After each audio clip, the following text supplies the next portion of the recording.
اعتزاز اسد کھرل صاحب بھی میرے ساتھ ہیں, بابر ڈوگر صاحب بھی ہیں. یہ فرمائیے گا کہ سپریم کورٹ کا یہ کہنا کہ ہٹا دیا جائے ظفر مرزا صاحب کو, لیکن آرڈر ریٹرن آرڈر میں نہ آنا, اس کی کیا اہمیت ہے؟ سپریم کورٹ کابینہ پر بڑی برہم ہے, یا سندھ حکومت کارکردگی پر سپریم کورٹ کیا احکامات دے سکتی ہے حکومت کو؟ کیا کابینہ میں رد و بدل کے احکامات دے سکتی ہے؟ اسامہ, جو سب سے نقصان دہ چیز ہے نا, سب سے نقصان دہ وہ کہ کسی شخص کے پاس اختیار ہو لیکن ذمہ داری نہ ہو. میرے پاس اختیار ہے اور میرے پاس ذمہ داری نہیں ہے. یہ جو کسی بھی کانسٹیٹیوشنل اسٹرکچر میں, آئینی, سیاسی, قانونی اسٹرکچر کا سب سے کمزور اور سب سے بھیانک رخ اور عنصر ہوتا ہے. اب یہ جج صاحبان کے پاس اختیار ہے, ذمہ داری نہیں ہے, وہ جس کے مرضی پہ جس کے بارے میں جو مرضی کہتے. میں سمجھتا ہوں ظفر مرزا, میں جب ان کو سنتا ہوں میں ایک بڑا مجھے حوصلہ ہوتا ہے ان کی باتوں سے, اور میں ان کو کوئی غلط نہیں سمجھتا ہوں کہ ان کو ہٹا دیں. یہ جج صاحبان کے پاس اختیارات آ گئے ہیں, ذمہ داری ان پہ نہیں ہے. اگر ان کو ذمہ داری بھی ادا کرنی پڑے نا, وہ کام بھی کرنا پڑے جو یہ ہدایات دیتے ہیں, تو پھر ہمیں معلوم ہو کہ کس طرح کس کی کارکردگی اچھی ہے, کس کی کارکردگی بری ہے. یہ افتخار محمد چودھری صاحب سے کچھ پہلے بھی عبداللہ صاحب کا بھی یہ عالم تھا, جسٹس انوار الحق صاحب چیف جسٹس کا بھی کچھ یہ عالم تھا, پر یہ روایت اور ثاقب نثار صاحب کے ذریعے یہ روایتی بن گئی ہے کہ جس کی پگڑی چاہے اچھال دیں, اور ذمہ داری اپنے پہ کوئی نہیں ہے, اختیار ہے. اب یہ سب سے بڑا امبیلنس ہے. میں کوئی تعریف نہیں کرنا چاہتا ہوں جناب محترم چیف جسٹس صاحب کے ان احکامات کی یا ان کے آبزرویشن کی. یہ آبزرویشن ججمنٹ میں آنی چاہیے. ججز اسپیک تھرو ججمنٹ. روز بیٹھ کے عدالت میں اور وہ سرخیاں اور وہ آنی یہ کس نے کس قسم کا یہ طریقہ کار بن گیا ہے, چل گیا ہے. ججز اسپیک تھرو دیئر ججمنٹ. اگر ججمنٹ نہیں دی اور اس شریف آدمی کی رسوائی کا اس کا باعث بن گئے ہیں, آپ کسی سے پوچھ لیں. ظفر مرزا, میں کوئی اس کو میں ملا بھی نہیں ہوں, ایک دفعہ نہیں ملا ہوں, جانتا نہیں ہوں. وہ پی ٹی آئی کی حکومت کا ایڈوائزر ہے, میں اس پی ٹی آئی کی حکومت کا مخالف ہوں, میں اپوزیشن ہوں اس کی. لیکن میں یہ جو دیکھ رہا ہوں, 50 سال ہو گئے ہیں مجھے وکالت کرتے ہوئے, 52 سال. میرا بھی ایک حق ہے کہ میرے ادارے میں بھی وہ کام نہ ہو جو نہیں ہونا چاہیے. میری یہ رائے ہے, میری یہ رائے کا میں کو I am a stakeholder in the independence and the respect of the judiciary. پر اگر آپ باتیں اور آبزرویشن, روز آپ کی آبزرویشن, اب وہ ایڈوائزر ہیلتھ کے بارے میں کہہ دیا, کبھی کسی کے بارے میں کہہ دیا, کسی کو ریموو کر دیا.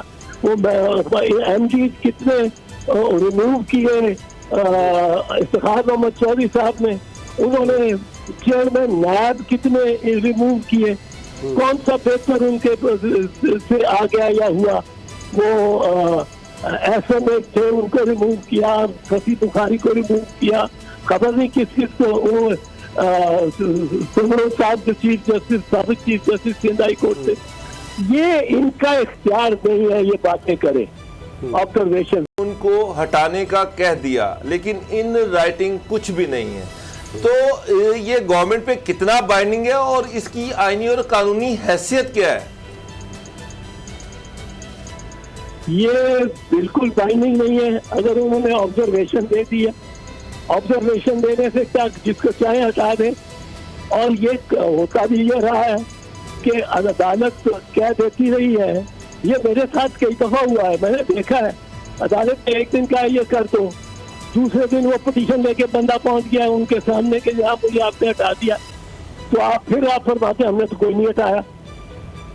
جب تک ریزنڈ آرڈر, اسپیکنگ آرڈر نہ آئے, جب تک ظفر مرزا کو سنا نہ جائے, اس کو فریق نہ بنایا جائے, اس کو آپ کس طرح ریموو کر سکتے ہیں؟ اس کو سنے بغیر और without order in writing, order in writing से मुराद होता है जिसको कहते हैं स्पीकिंग ऑर्डर, कि उसके दलाइल भी देने, उसका जवाब भी देना होता है अदालत को।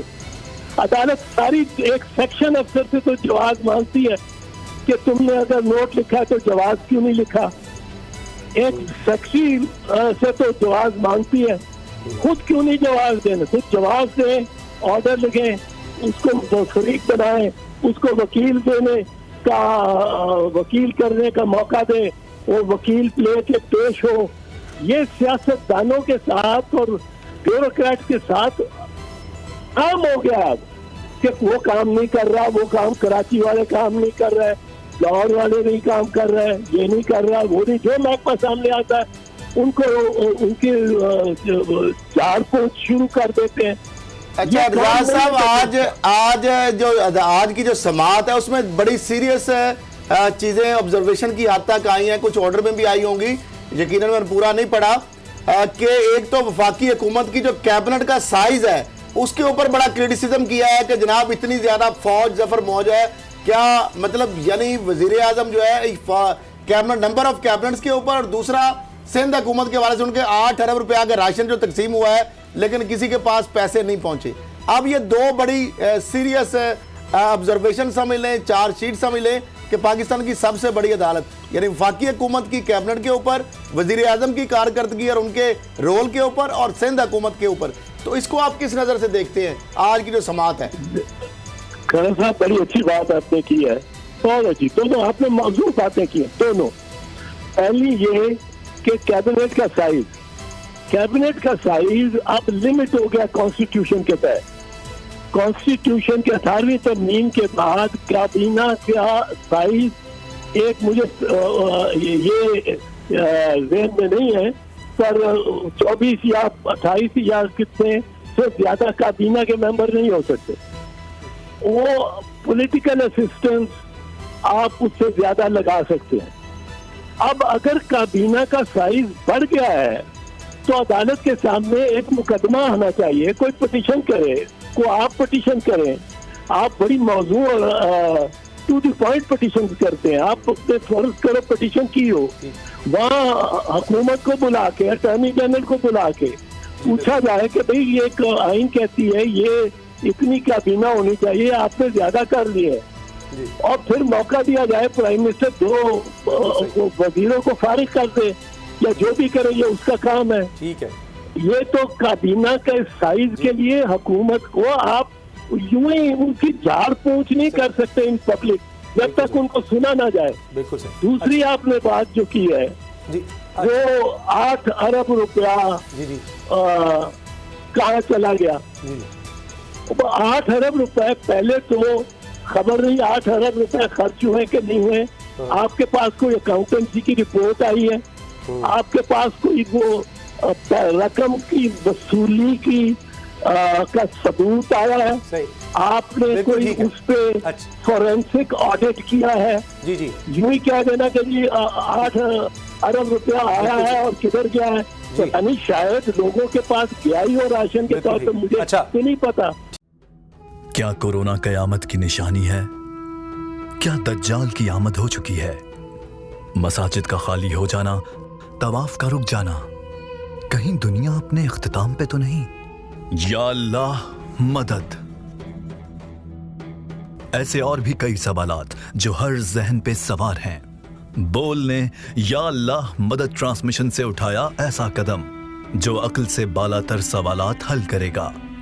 तमाम मकातिब फिक्र के जय्यद उलमाए कराम, डॉक्टर ताहिरुल कादरी, डॉक्टर जाकिर नाइक, अल्लामा हनीफ कुरैशी, मौलाना तारिक जमील, मौलाना कौकब नूरानी, डॉक्टर इसरार अहमद, मुफ्ती तारिक मसूद, अल्लामा शब्बीर हुसैन, जावेद अहमद गामदी, अल्लामा शहनशाह नकवी उलमाए कराम के जवाबात की तर्जुमानी करेंगे।